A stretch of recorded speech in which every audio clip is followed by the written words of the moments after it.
Patricia Yanet Beltrán Pacheco, soy docente de la Facultad de Derecho de la Pontificia Universidad Católica del Perú y jueza superior de justicia de la Corte de Lima. El día de hoy aprenderemos sobre la institución jurídica de los alimentos.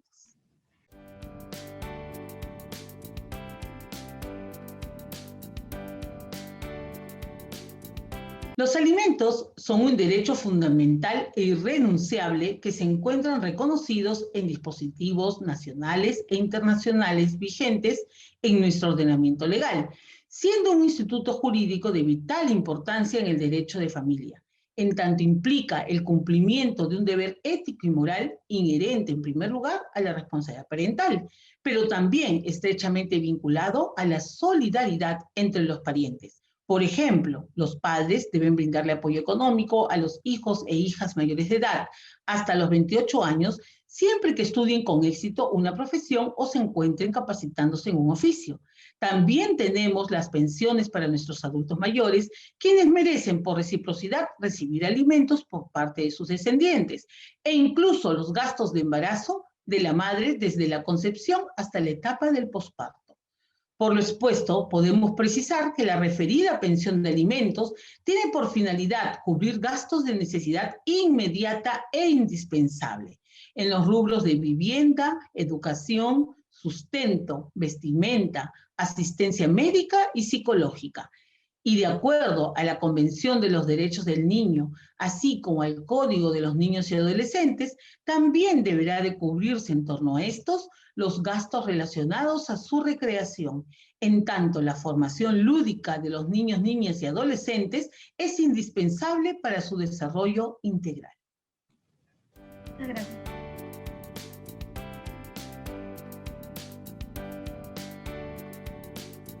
En primer lugar, para iniciar un proceso de alimentos o solicitar que se incremente una pensión existente, la persona, el día de hoy, no requiere la intervención de un abogado o una abogada que le dé asesoría o autorice el escrito que contiene su pedido, siendo importante precisar que se pueden utilizar los formatos que se encuentran en la página web del Poder Judicial. En segundo lugar, la persona que pide una pensión debe encontrarse en un estado de necesidad, sin tener la posibilidad de cubrir por sí mismo o por sí misma sus gastos esenciales. Al respecto, debe señalar que en el caso de los menores de edad, dicha situación se presume. Recordemos que a la persona que recibe la pensión se le considera un acreedor alimentario, mientras que aquel que tiene que darlo o aquella que tiene que darlo será un deudor o deudora alimentaria, que se encuentra obligado a cubrir con esta obligación, ya que desde que se requiere deja de ser un deber. En el caso de los niños, niñas o adolescentes, el proceso de alimentos puede iniciarse contra los padres, abuelos, hermanos e incluso parientes colaterales hasta el tercer grado u otros responsables de ellos, siendo menester acotar que dicha disposición se encuentra acorde al sistema de protección integral que está vigente a la fecha. En tercer lugar, los formatos que contienen las demandas de alimentos podrán ser presentadas a través de la mesa de partes virtual ante los jueces de paz letrados, quienes son los competentes para conocer de dichos trámites. En el caso que alguna de las partes no se encuentre de acuerdo con la decisión del juez, podrá impugnarla ante el juez o jueza de familia o un juez civil o mixto en caso de que no exista la especialidad. Finalmente, los jueces que son competentes para conocer de estas demandas deberán de una u otra forma tener en consideración la posibilidad económica, razonable y objetiva de quien deba de cumplir con pagar la pensión. Para ello no es necesario investigar rigurosamente los ingresos del deudor, ya que observarán los indicios de riqueza, si hay incremento o disminución de sus ingresos, si existe una nueva y real carga de familia, así como las declaraciones juradas ante alguna autoridad o ante SUNAT.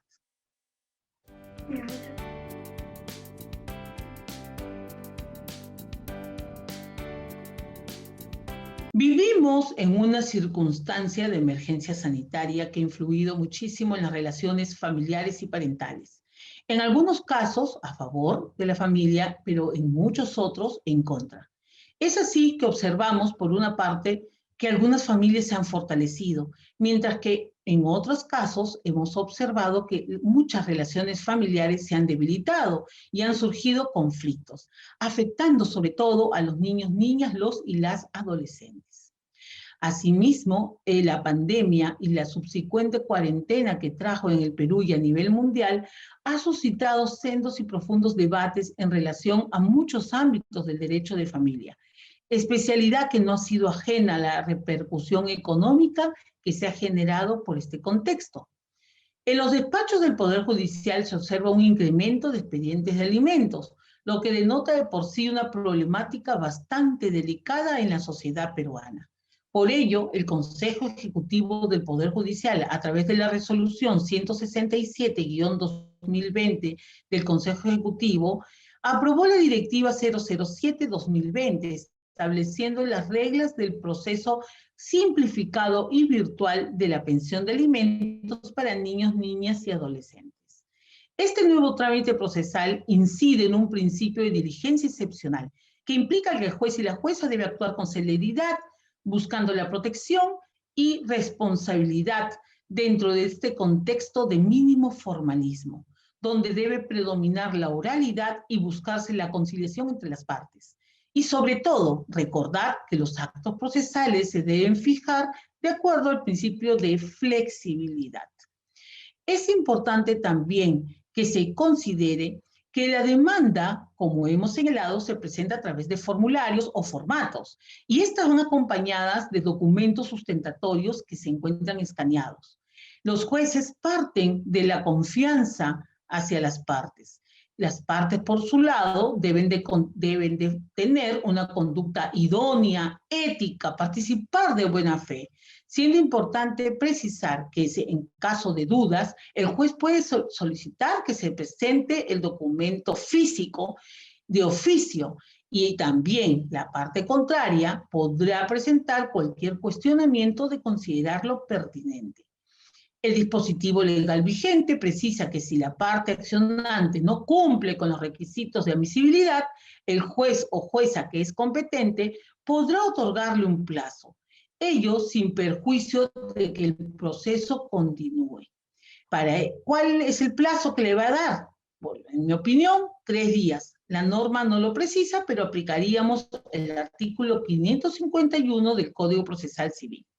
Asimismo, en esta resolución deberá de consignarse la fecha de la audiencia y también asignarse de una manera provisional un monto de alimentos como una asignación anticipada, indicándose qué documentos deberá de presentar el demandado. Es importante destacar que este mandato judicial se deberá dejar también constancia del enlace para participar en la audiencia virtual. Asimismo, la normativa actual establece que en caso las partes no acudan a la audiencia, esta continuará de oficio, por el principio de dirección o autoridad que el juez y la jueza poseen. Por lo que debemos reconocer que la Administración de Justicia se encuentra comprometida con brindar una protección acorde al interés superior de los niños, niñas y adolescentes. Muchas gracias a la Asociación Iusef Veritas por la invitación cursada, y recuerden que la solidaridad con el prójimo es fundamental para el desarrollo personal, sobre todo cuando esta persona es parte de tu familia y de tu sociedad.